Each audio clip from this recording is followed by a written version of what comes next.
আদমকে কিয়ামত পর্যন্ত যা সৃষ্টি হবে সব আল্লাহ শিখিয়ে দিয়েছেন।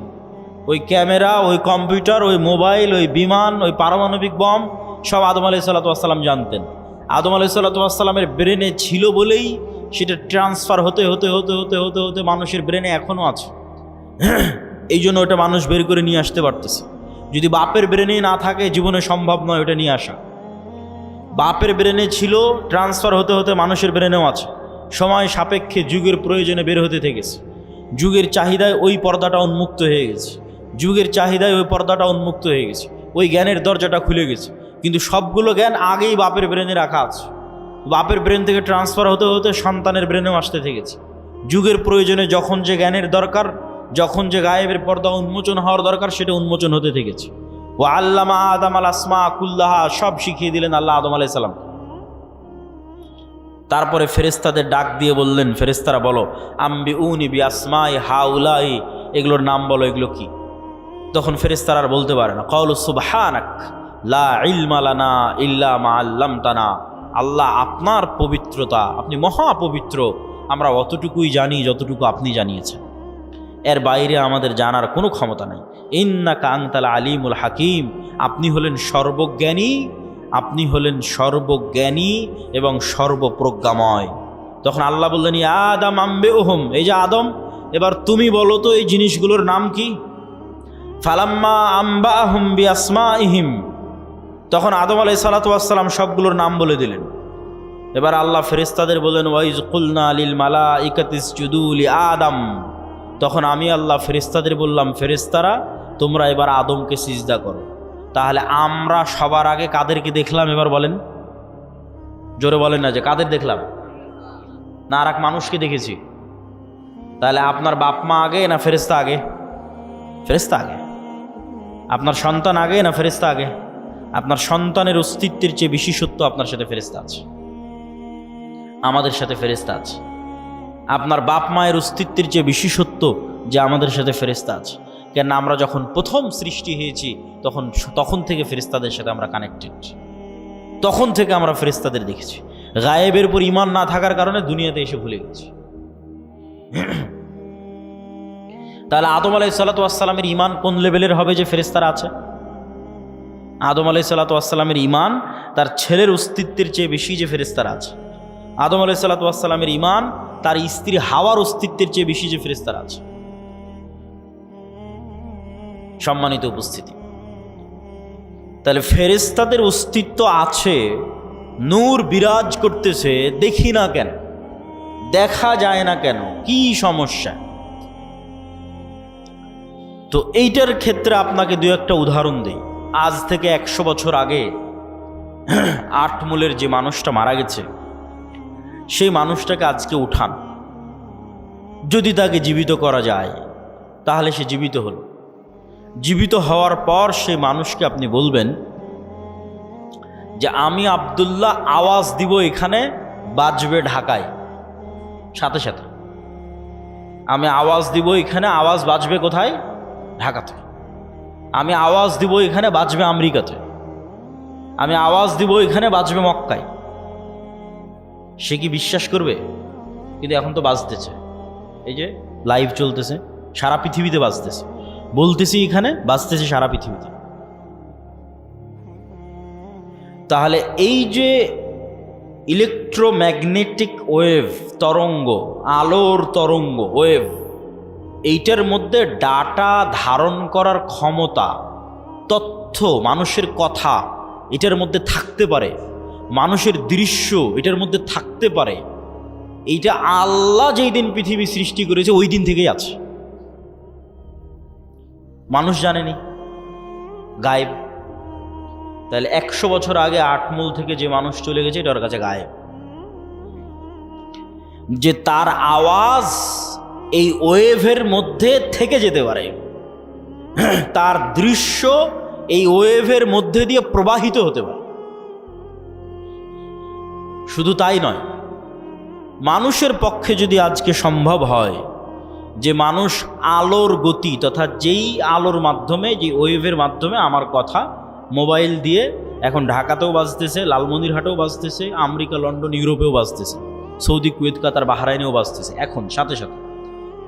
যেই ওয়েভের মধ্যে দিয়ে আমার দৃশ্য ছুটে চলে যাচ্ছে, যেই ওয়েভের মধ্যে দিয়ে আমার আওয়াজ ছুটে চলে যাচ্ছে, এর চাইতে যদি আমরা কোনো গতিশীল কিছু আবিষ্কার করতে পারি, যে এর চেয়ে দ্রুত আমি উড়ে চলে যাব, মানুষের পক্ষে সম্ভব নয়। কিন্তু কল্পনা করেন যে আমরা করে ফেলেছি এরকম একটা আবিষ্কার, যে আমার আওয়াজ যত দ্রুত ঢাকায় যাচ্ছে আমি এর চেয়ে আগে ঢাকায় পৌঁছে যাব। এবং আবিষ্কার করার পর এখান থেকে বিমানে যদি ঢাকায় আমার যেতে আধা ঘন্টা লাগে, তো রাস্তার গাড়িতে 4 ঘন্টা লাগবে। তো আমি আধা ঘন্টা আগে ঢাকায় পৌঁছে গেছি, রাস্তার গাড়ি পৌঁছার আগে আমি ঢাকা পৌঁছে গেছি বিমানে। তো আমার এই আওয়াজ আমেরিকা পৌঁছার আগে আমি পৌঁছে গেছি। এত দ্রুত গতির আমরা কিছু আবিষ্কার করতে পেরেছি। এই আবিষ্কার করতে পারার পর এবার যদি 15 আলোক বর্ষ অতীতে চলে যাই দ্রুত, যে 15 বছর আগে যে কথা বলেছিলাম ওই কথা এখন মহাবিশ্বে যেই জায়গায় আছে ওর আগে আমি গিয়ে পৌঁছে যাব, যেহেতু ওর চেয়ে দ্রুত আমি কিছু আবিষ্কার করতে পেরেছি। পৌঁছে গিয়ে এবার এই মোবাইলের মতো, এই ক্যামেরার মতো যদি ওখানে কিছু সেট করতে পারেন, তাহলে 15 বছর আগে আপনি কি বলেছিলেন ওই আপনার বলা কথা আপনি শুনতে পাবেন, বাজতেছে। 15 বছর আগে আপনি কি করেছিলেন, আপনার করা কাজ আপনি লাইভ দেখতে পাবেন, এই যে আমি এটা করতেছি। কেননা ওইটা এই আলোর তরঙ্গের মধ্যে সেভ আছে, হারায়নি। বিজ্ঞানীরা এখনও জানে না যে পৃথিবী যখন প্রথম সৃষ্টি হয়েছে তখন পৃথিবী থেকে যে আলো মহাবিশ্বের দিকে ছুটতে থেকেছে ওইটা এখনও মহাবিশ্বের শেষ মাথায় পৌঁছতে পেরেছে কিনা। তাহলে এভাবে যদি 1400 বছর আগে চলে যান, তাহলে মুহাম্মদ সাল্লাল্লাহু আলাইহি ওয়াসাল্লামের হাদিস বুখারীতে পড়া লাগবে না, আপনি কানে শুনতে পাবেন, নিজে কানে শুনতে পাবেন, যেমন এখন লাইভ বাজতেছে। তো 1500 বছর অতীতে চলে গেলে আলোর গতির চেয়ে বেশি গতি নিয়ে মুহাম্মদ সাল্লাল্লাহু আলাইহি ওয়াসাল্লামের হাদিস নিজে কানে শোনা যাবে। বদরের যুদ্ধ লাইভ দেখা যাবে, বাস্তবে হচ্ছে এটা দেখা যাবে। এটা মানুষের দ্বারা সম্ভব নয়।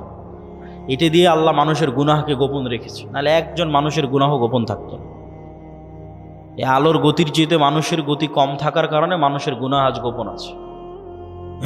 সম্মানিত উপস্থিতি, তাহলে আমরা যা বলছি তার 1 সেকেন্ডও হারায় না, 1 সেকেন্ডও নয়, চাহে মোবাইলে রেকর্ড হোক আর না হোক, ওই তরঙ্গের মধ্যে থেকে যায়। যে কেউ চাইলে ধরে বের করে নিয়ে আসতে পারে। আল্লাহ সুবহানাহু ওয়া তাআলা এটা দিয়েই ধরে বের করবেন এটা আমি বলি, কিন্তু এত সহজ মানুষের হিসাব নেওয়া, এত সহজ মানুষকে পাকড়াও করা, এইভাবেই পৃথিবী সেট আপ করা আছে। এখানে মানুষের একটা সেকেন্ড গোপন নয়, একটা সেকেন্ডও নয়। কেন আলো এই ডাটাগুলো ধারণ করে নিচ্ছে, যা করতেছে তাও সেভ আছে, যা বলতেছে তাও সেভ আছে। মানুষ চাইলে নিজেই দেখতে পারবে। মানুষকে আলোর চেয়ে দ্রুতগতির যন্ত্র আবিষ্কার করে অত বছর আগে চলে যেতে হবে, চলে গিয়ে নিজের আমলগুলো দেখতে হবে। তো আমি এগুলো করেছি, তো আমি এগুলো বলেছি, আমি নিজে শুনতে পাচ্ছি আমি কি বলেছি, আমি নিজে দেখতে পাচ্ছি আমি কি করেছি। কাফা বিনাফসিকাল ইয়াউমা আলাইকা হাসিবা, মানুষ আজকে তোমার বিচারের জন্য তুমি একাই যথেষ্ট। আলাদা কোনো বিচার বিভাগ কায়েম করে বিচার করতে হবে এইটা নয়, তুমি নিজেই যথেষ্ট। সম্মানিত উপস্থিতি, তাহলে কি বলছিলাম, গায়েব, নূর। তাহলে এই আলো আমার ডাটা ধারণ করতে পারে, এটা একসময় গায়েব ছিল, চোখে দেখা যায় না, তো এখনো দেখা যায় না, এখনো দেখা যাচ্ছে না, যন্ত্র ধরতে পেরেছে কিন্তু আমরা তো দেখতে পাচ্ছি না। তাহলে ওইটা যেমন সত্য যে আল্লাহ যেদিন পৃথিবী সৃষ্টি করেছেন ওই দিন থেকে মানুষের বলা কথায় আলোর মধ্যে থেকে গেছে, মানুষের বলা কাজ করা কাজ এই আলোর মধ্যে থেকে গেছে, এর চেয়ে বেশি সত্য যে এখানে নূর আছে, ফেরেশতা আছে, এটা এখন গায়েব। এবার বাস্তব জগতের আরো কিছু উদাহরণ দেই যেগুলো এখন যন্ত্রও ধরতে পারেনি। যেমন আল্লাহর একটা সৃষ্টিজীব কুকুর, কুকুরের ঘ্রাণ শক্তি মানুষের চাইতে 10,000 গুণ বেশি। তো আমি এই যে মাইকটা সামনে আছে, এটা আমি নাক দিয়ে টেনেও আর কোনো গন্ধ পাচ্ছি না। কারণ আমি যদি বলি যে এই মাইকের কোনো গন্ধ নাই, এটা মিথ্যা কথা হবে।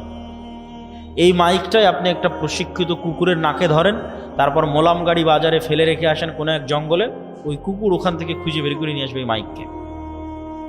50 গুণ 100 গুণ বেশি নয়, 1000 গুণ নয়, 10,000 গুণ বেশি। মানুষের যদি কোনো শরীরে ক্যান্সার হয়, তাহলে কোন কোষটাতে ক্যান্সার হয়েছে ওই ক্যান্সারের কোষের যে গন্ধ, এইটা পর্যন্ত কুকুর ধরতে পারে। মানুষের শরীরে যদি ভাইরাস হয়, যে করোনা ভাইরাস হয়েছে, তাহলে করোনা ভাইরাসের মতো অদৃশ্য জিনিসের গন্ধ কুকুর ধরতে পারে। যে ভাইরাসকে দূরবীন দিয়ে দেখতে হয়, মাইক্রোস্কোপ লাগিয়ে দেখতে হয়, ওই ভাইরাসের গন্ধ পর্যন্ত কুকুর ধরতে পারে। আর মানুষ এখন পর্যন্ত এমন কোনো যন্ত্র আবিষ্কার করতে পারেনি যেটা কুকুরের লেভেলে ঘ্রাণ নিতে পারবে। এই জন্য মানুষ কুকুরকেই কাজে লাগায়, যে একটা যন্ত্র আমি আবিষ্কার করেছি যেটা কুকুরের মতো ঘ্রাণ নিতে পারবে, নাই, এরকম কোনো যন্ত্র আবিষ্কৃত হয়। তাহলে পৃথিবীতে এমনও ঘ্রাণ আছে যেই ঘ্রাণ মানুষ পায় না, যেই ঘ্রাণ মানুষের তৈরি কোনো যন্ত্রও পায় না। এখন এখানে যদি মিসকে আম্বরের মতো সুগন্ধি থাকে, ধরেন কথার কথা ফেরেশতারা এসেছে, ফেরেশতাদের গায়ে মিসকে আম্বরের মতো সুগন্ধি আছে, ওই সুগন্ধি আমি পাচ্ছি না। কথা কি আমার বুঝতে পারছেন? তো আমি যে ওই সুগন্ধি পাচ্ছি না, তার মানে সুগন্ধি নাই, এটা কি ঠিক? এটা ঠিক নয়। ঠিক তেমনি এমনও আওয়াজ আছে, কবরের আযাব কই, শুনতে তো পাই না। পাশ দিয়ে পিঁপড়া যাচ্ছে, শুনতে পান? শুনতে পাই না। এই রেকর্ডারও যদি ওই পিঁপড়ার কাছে লাগান, তবুও ধরা যাবে না পিঁপড়ার আওয়াজ। তাহলে পিঁপড়ার হাঁটার আওয়াজ হয় না? মিথ্যা কথা। সাপের যাওয়ার আওয়াজ হয় না? মিথ্যা কথা। ওইটা যেই লেভেলের সূক্ষ্ম আওয়াজ, ওইটা আবার আল্লাহর আর এক সৃষ্টিজীব ধরতে পারে। যেমন হাতির মতো অন্য আরও কিছু প্রাণী আছে, আর আওয়াজ ধারণে খুবই সূক্ষ্ম, কয়েক লক্ষ কোটি কিলোমিটার দূরের আওয়াজ, সূক্ষ্ম থেকে সূক্ষ্ম আওয়াজ ধারণ করতে পারে। তাহলে কবরের আযাব হচ্ছে, কে শুনতে পায়? আল্লাহর সৃষ্টিজীব শুনতে পায়, মানুষ শুনতে পায় না। তাহলে এটা এখনো পৃথিবীতে এরকম অসংখ্য সৃষ্টিজীব আছে যাদের একজনের কাজ আর একজনের সাথে মিলবে না। জানালাই খুঁজে পাবে না, কোথায় জানালা? একবার দেওয়ালের সাথে বাড়ি খাবে, একবার ছাদের সাথে বাড়ি খাবে, অথচ আপনি দেখতে পাচ্ছেন এটা জানালা, ও জানালা খুঁজে পায়। ওর দৃষ্টিশক্তি ওইভাবেই আল্লাহ সীমাবদ্ধ করে রেখেছে। তো ও যেমন জানালা খুঁজে পাচ্ছে না, ঠিক তেমন আপনি ফেরেশতা খুঁজে পাচ্ছেন না। ওই পর্যন্তই আপনার জ্ঞানের সীমা, দেখার সীমা, অনুভূতির সীমা। সাপ মানুষকে দেখতে পাই, যে আমি আব্দুল্লাহ 5 ফিট 5 ইঞ্চি, 5 ফিট 6 ইঞ্চি মোটা, এরকম দাড়ি, সাদা কালো, যেভাবে আপনি আমাকে দেখছেন এভাবে সাপ দেখে। এভাবে দেখার ক্ষমতা আল্লাহ সাপকে দেয়নি। সাপ বুঝতে পারে তাপ, তাপ দিয়ে বুঝতে পারে যে মানুষ। কুকুরও ওইভাবে দেখতে পারে না। কুকুর মাত্র দুইটা জিনিস, দুইটা রং দেখতে পায়। তাহলে কুকুর কেমনে দেখবে যে আমি সাদা কালো, উঁচু লম্বা মোটা? দেখতে পায় না। কুকুর গন্ধ, গন্ধ দিয়ে চিনে যেটা আমার মনিব, গন্ধ দিয়ে চিনে যে মানুষ এটা গেল। তাহলে এক একজনের দৃষ্টি সীমা, চিন্তা সীমা, দেখার সীমা আল্লাহ এক একভাবে ভাগ এবং বন্টন করে রেখেছে। এক একজনকে এক এক জগতে সীমাবদ্ধ করে রেখে দিয়েছে। মাছকে পানির জগতে সীমাবদ্ধ করে রেখে দিয়েছে। ঠিক সেরকম ফেরেশতার জগৎ এই পৃথিবীতেই আছে, ফেরেশতারাই আছে পৃথিবীতে। কিন্তু আপনি দেখতে পাচ্ছেন না, কেন? আপনার ওই দেখা এবং শোনার সীমাবদ্ধতা আল্লাহ তৈরি করে রেখেছে। সম্মানিত উপস্থিতি, তাহলে পৃথিবীতে এমনও আওয়াজ আছে যা মানুষ শুনে না, মানুষের যন্ত্র শুনে না। এমনও গন্ধ আছে যা মানুষ নিতে পারে না, মানুষের যন্ত্র নিতে পারে না। ঠিক এমনও আলো আছে মানুষ দেখে না, মানুষের যন্ত্র দেখে না, আল্লাহর সৃষ্টি দেখে। রাসূলুল্লাহ সাল্লাল্লাহু আলাইহি ওয়াসাল্লাম বলেন, ইজা সামি'তুম সাইহাতাদ দীকাহ, যখন তোমরা মোরগের আওয়াজ শুনতে পাও, তখন আল্লাহর কাছে কল্যাণ কামনা করো। ফাইন্নাহা রাআতিল মালাইকা, ফেরেশতাদের যে নূর, এই নূরের যে আলো, এই আলো মোরগ দেখতে পায়। বলেন আল্লাহু আকবার। তাহলে ফেরেশতা বিরাজমান, নূর বিরাজমান। মানুষের যন্ত্র দেখতে পায় না, মানুষ দেখতে পায় না, কিন্তু আল্লাহর এক সৃষ্টিজীব দেখতে পায়। রাসূল সাল্লাল্লাহু আলাইহি ওয়াসাল্লাম বলছেন, যখন তোমরা গাধার আওয়াজ শোনো, নুহাকাল হিমার, তখন ফাতাআউযু মিনাশ শাইতান, তখন তোমরা শয়তান থেকে পরিত্রাণ চাও। শয়তানের আলো আর এক ভিন্ন লেভেলের আলো, এটা আগুনের আলো, এটাও অদৃশ্য। মাইক্রোওয়েভ ওভেনের যে হিটিং, এইটা যেমন অদৃশ্য, ঠিক তেমন জিনের আলো, শয়তানের আলো অদৃশ্য। কিন্তু ওই আলো কুকুর দেখতে পায়, গাধা দেখতে পায়, মানুষ দেখতে পায় না। সম্মানিত উপস্থিতি, তাহলে আমি আপনি দেখতে পাই না মানে অস্তিত্ব নাই, এটা সম্পূর্ণ মিথ্যা কথা, সম্পূর্ণ ডাহা মিথ্যা কথা, যেগুলোর নিদর্শন, যেগুলোর আলামত আল্লাহ নিজে পৃথিবীতে দিয়ে রেখেছে।